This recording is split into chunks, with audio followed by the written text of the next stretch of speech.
uniones de oclusión, sellado del espacio extracelular. Un epitelio simple, como el recubrimiento intestinal o pulmonar, está formado por una capa de células que se adhieren con firmeza entre sí para formar una lámina celular delgada.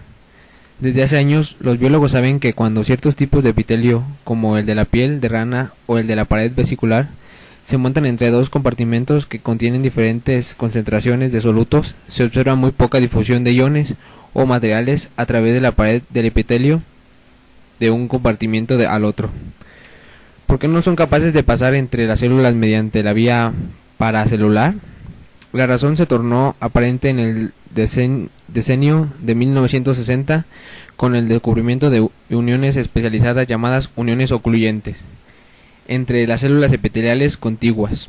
Las uniones ocluyentes, o TJ, por su nombre en inglés, se localizan en el extremo epical del complejo de unión entre células epiteliales adyacentes.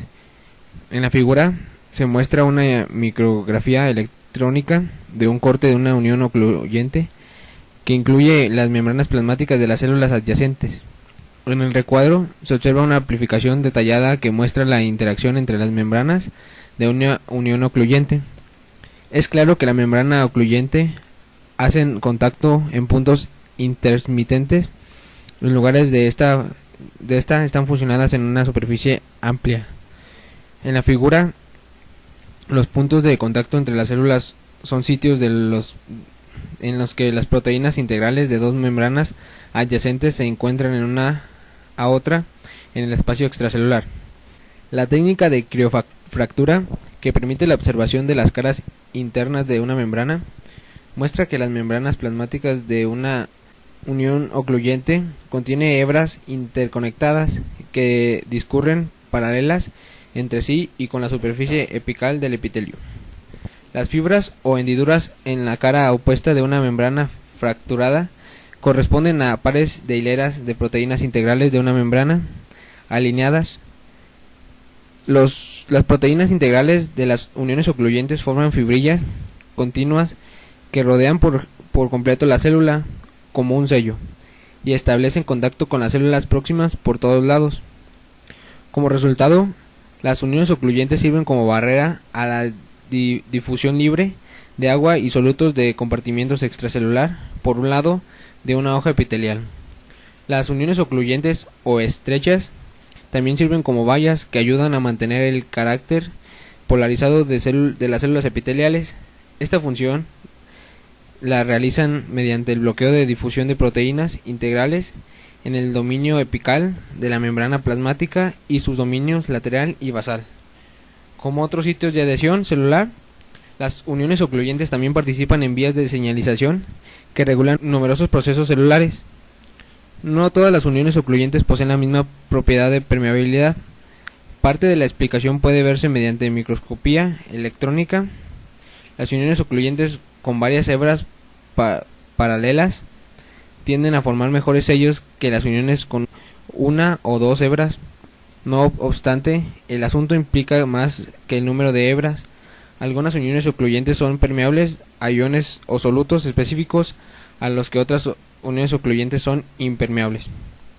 Hasta 1998 se pensó que las hebras de las uniones ocluyentes se componían de una sola proteína, la ocludina.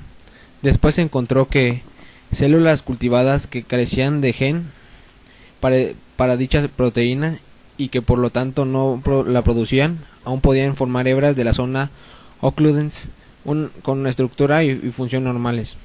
Estudios posteriores realizados por Shoshiro Tsukita y colaboradores de la Universidad de Kyoto condujeron al descubrimiento de una familia de proteínas llamadas claudinas, que son un componente principal de las hebras de las uniones ocluyentes.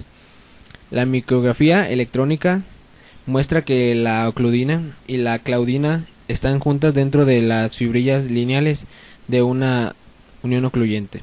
Se han identificado por lo menos 24 claudinas distintas y las diferencias en la distribución podrían explicar la permeabilidad diversa de uniones ocluyentes.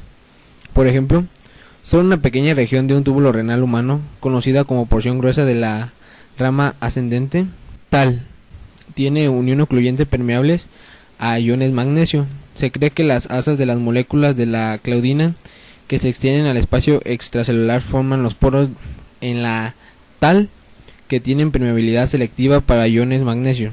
Esta idea se apoya en el hallazgo de un miembro específico de la familia de las moléculas, la claudina 16, que se expresa sobre todo en la porción gruesa del asa ascendente. La importancia de la claudina 16 es la función renal. Se reveló en estudios de pacientes que sufren una rara enfermedad caracterizada por niveles demasiado bajos de magnesio en la sangre. Se observó que estos individuos padecen mutaciones en ambas copias del gen claudina 16. El nivel sanguíneo de magnesio es bajo porque las uniones ocluyentes que contienen la claudina normal son impermeables al magnesio. Como resultado, este ion importante no se reabsorbe del túbulo y se excreta en la orina. Investigaciones posteriores revelaron que las células de una de las capas más externas de la epidermis normal están conectadas entre sí mediante uniones ocluyentes. Los animales que carecían del gen de la claudina 1 fueron incapaces de desarrollar uniones ocluyentes epidermídicas impermeables y como resultado perdieron agua de manera descontrolada. Estas adhesiones son muy evidentes en el cerebro, donde ayudan a formar la barrera hematocefálica que impiden el paso de sustancias de la corriente sanguínea al cerebro, aunque es probable que iones pequeños e incluso las moléculas de agua no puedan penetrar esta barrera. Las células del sistema inmunitario pueden cruzar al endotelio a través de estas uniones. Se cree que dichas células envían una señal que abre la zona occludens y permite que pasen. Aunque protege el cerebro contra solutos indeseables, la barrera hematocefálica también impide el acceso de fármacos al sistema nervioso central. Uniones comunicantes, mediación de la comunicación intercelular. Las uniones comunicantes son sitios entre las células animales especializados para la comunicación intercelular. Son áreas en las que las membranas plasmáticas de células adyacentes se aproximan una con la otra hasta unos 3 nanómetros, pero no establecen contacto directo.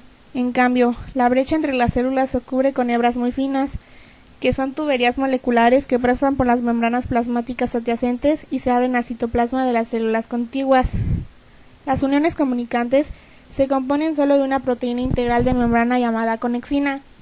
Las conexinas se organizan entre complejos de unidades múltiples llamados conexones, que cruzan por completo la membrana. Cada conexón está formado por 6 subunidades de conexina dispuestas en un anillo alrededor de una abertura central, o anulus, que mide alrededor de 1.5 nanómetros de diámetro en su extremo extracelular. Durante la formación de las uniones comunicantes, los conexones de las membranas plasmáticas de células adyacentes se unen de manera estrecha entre sí mediante amplias interacciones no covalentes de los dominios extracelulares de las subunidades de conexina. Una vez alineados, forman conductos intercelulares completos que unen al citoplasma de una célula con el de la célula vecina. Grandes cantidades de conexones se agrupan en regiones específicas de la membrana. Forman placas de uniones comunicantes que pueden visualizarse cuando la membrana se divide por la mitad mediante la criofractura, como se muestra en la figura. Las uniones comunicantes o de hendidura son sitios de comunicación entre los citoplasmas de células adyacentes. La existencia de comunicación intercelular mediante uniones de hendidura se revela mediante el paso de corrientes iónicas o tintes de bajo peso molecular, como la fluoresceina de una célula a sus vecinos. También permiten la difusión de moléculas con masa molecular menor de unos 1000 Da. Los conductos de las uniones comunicantes son relativamente no selectivos. Se cree que los conductos son controlados. Es probable que el cierre del canal esté controlado sobre todo por la fosforilación de subunidades de conexina. El cierre también puede iniciarse por cambios en el voltaje o concentraciones altas anormales de calcio. La estimulación de las células del músculo cardíaco o liso ocurre a través de un proceso en el que intervienen las uniones comunicantes. La contracción del músculo de los mamíferos es estimulada por un impulso eléctrico generado en una pequeña región especializada llamada nodo sinoauricular. El impulso se propaga con rapidez cuando una corriente de iones fluye por las uniones comunicantes de una célula miocárdica a otras, lo que hace que las células se contraigan en sincronía. De igual manera, el flujo de iones por las uniones comunicantes que conectan a células del músculo liso en la pared del esófago o el intestino permite la generación de ondas peristálticas coordinadas que se mueven por todo lo largo de la pared. Las uniones comunicantes ponen en contacto citoplásmico estrecho a muchas células de un tejido. Eso tiene consecuencias fisiológicas de importancia, porque varias sustancias con intensa actividad reguladora, como el AMP cíclico y los fosfatos de inositol, son lo bastante pequeñas para caber por los conductos de las uniones comunicantes. Como resultado, estas tienen la capacidad de integrar las actividades de células individuales de un tejido para que funcionen como una unidad. Las uniones comunicantes también permiten que las células mantengan una cooperación metabólica al compartir metabolitos importantes, como ATP, fosfatos de azúcares, aminoácidos y muchas coenzimas que son lo bastante pequeñas para pasar por estos conductos intercelulares. Esto tiene importancia en tejidos avasculares. Las conexinas pertenecen a una familia multigenética. Se han identificado cerca de 20 conexinas con distintas distribuciones en tejidos específicos. Los conexones formados por diferentes conexinas muestran diferencias de conductancia, permeabilidad y regulación. Hay varios trastornos hereditarios relacionados con mutaciones en los genes que codifican conexinas.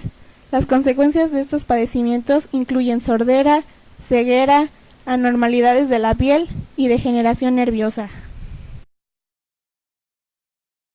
Plasmodesmos. A diferencia de las células animales, que establecen contactos estrechos entre sí, las células vegetales están separadas unas de otras por una barrera notable, la pared celular. Aunque las plantas no poseen las uniones especializadas que se observan en los tejidos animales, la mayor parte de las células vegetales se conecta entre sí mediante plasmodesmos. Estos son conductos citoplásmicos que pasan a través de las paredes de células adyacentes. Dichas comunicaciones están recubiertas con membrana plasmática y casi siempre contienen una estructura central densa.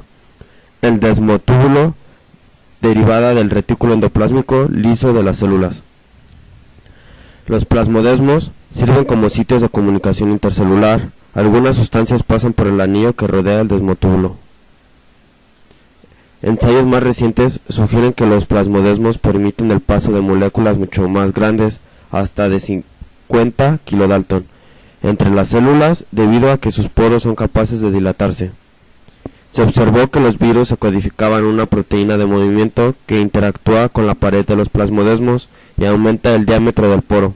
Las células vegetales producen sus propias proteínas de movimiento que median el transporte de proteínas y moléculas de RNA de una célula a otra. Algunas de estas macromoléculas llegan al sistema vascular de las plantas, donde participan en actividades globales como la producción de nuevas hojas y flores o la defensa contra patógenos. Se observa que la molécula se concentra en los núcleos esféricos de la capa única de células endodérmicas, donde estimula la transcripción génica. Las células de casi todos los organismos distintos de los animales están encerradas en una envoltura protectora. Los protozoarios tienen una cubierta externa gruesa, mientras que las bacterias, los hongos y las plantas poseen paredes celulares distintivas. La siguiente descripción se limita a las paredes celulares de las plantas, las primeras estructuras celulares en observarse en un microscopio óptico. Paredes celulares. Las paredes celulares vegetales tienen muchas funciones vitales. Las células de estos organismos desarrollan presión turgente que empuja contra su pared circundante. Como resultado, la pared le da a la célula su forma poliédrica característica. Además de proporcionar soporte a células individuales, dichas paredes actúan de manera colectiva como esqueleto para toda la planta. De hecho, un árbol sin paredes celulares podría compararse en todos los sentidos con una persona sin huesos. Las paredes celulares median las interacciones entre las células y también las protegen contra daño por abrasión mecánica y por patógenos. La pared celular vegetal es fuente de señales que modifican las actividades de las células con las que tiene contacto. Muchas veces, las paredes celulares vegetales se comparan con materiales fabricados como el concreto reforzado o la fibra de vidrio, porque tienen de elementos fibrosos incluidos en una matriz similar a una gelatina. La celulosa, cuya estructura representa el componente fibroso de la pared celular, mientras que las proteínas y la pectina forman la matriz. Las moléculas de celulosa se organizan en microfibrillas parecidas a barras que confieren rigidez a la pared celular y brindan resistencia a las fuerzas de tracción. Cada microfibrilla mide unos 5 nanómetros de diámetro y casi siempre se compone de 36 moléculas de celulosa orientadas en forma paralela entre sí, unidas mediante enlaces de hidrógeno. Las paredes de muchas células vegetales están formadas por túnicas en las que las microfibrillas de un estrato se orientan de forma casi perpendicular a las fibras de las capas adyacentes. Las moléculas de celulosa se polimerizan en la superficie celular. Las unidades de glucosa se agregan al final de una molécula de celulosa en crecimiento, mediante la acción de una enzima de múltiples subunidades llamada sintasa de celulosa. Las subunidades de la enzima están organizadas en un anillo de 6 elementos, o roseta, que está embebido en la membrana plasmática. Los materiales de la matriz se sintetizan dentro del citoplasma, trasladan a la superficie celular en vesículas secretoras. La matriz es muy compleja y se requieren cientos de enzimas para su síntesis y degradación. La matriz de la pared celular se compone de 3 tipos de macromoléculas. 1. Las hemicelulosas. Son polisacáridos ramificados cuya columna central consiste en un azúcar, como la glucosa, y cadenas laterales de otros carbohidratos, como la xilosa. Las moléculas de hemicelulosa se unen a las superficies de las macrofibrillas de célula y establecen enlaces cruzados con ellas para formar una red estructural resistente. 2. Las pectinas son un grupo heterogéneo de polisacáridos con cargas negativas que contienen ácido galacturónico. Retienen el agua y así forman una gelatina muy hidratada que llena los espacios que hay entre los elementos fibrosos. Cuando una planta sufre el ataque de patógenos, los fragmentos de las pectinas liberadas de la pared desencadenan una reacción defensiva en las células vegetales. La pectina purificada se usa en el mercado para suministrar consistencia gelatinosa a jaleas y mermeladas. 3. Las proteínas median las actividades dinámicas. Una clase de las expansinas facilitan el crecimiento celular. Estas moléculas las inducen la relajación localizada en la pared celular, lo que hace posible que la célula se alargue en este sitio como respuesta a la presión de turgencia generada dentro de la célula. Las sinasas de proteínas relacionadas con la pared celular cruzan la membrana plasmática y se cree que transmiten señales de la pared celular al citoplasma. Los porcentajes de estos materiales diversos en las paredes celulares son muy variables y dependen del tipo de planta, de la clase de células y de la etapa en la que se encuentra la pared. Las paredes de las células vegetales son estructuras dinámicas que pueden modificarse en respuesta a las condiciones cambiantes del ambiente. Las paredes de las células se originan como una placa celular delgada que se forma entre las membranas plasmáticas de las células hijas recién formadas después de la mitosis. La pared celular madura con la incorporación de materiales adicionales que se ensamblan dentro de la célula y secretan hacia el espacio extracelular. Además de proporcionar sostén mecánico y protección contra agentes extraños, la pared de una célula vegetal joven e indiferenciada debe ser capaz de crecer al mismo ritmo que ésta. Las cubiertas de las células que están en crecimiento se llaman paredes primarias y tienen la capacidad de extenderse. Una característica que no poseen las paredes secundarias más gruesas que rodean a muchas células vegetales maduras. La transformación de una pared celular primaria a secundaria ocurre cuando aumenta el contenido de celulosa de esta y, en la mayoría de los casos, también se incorpora un polímero con fenol llamado lignina. Esta última suministra soporte estructural y es el principal componente de la madera. La lignina de las paredes de las células que conducen el agua al xilema confiere el sostén necesario para desplazar agua por la planta.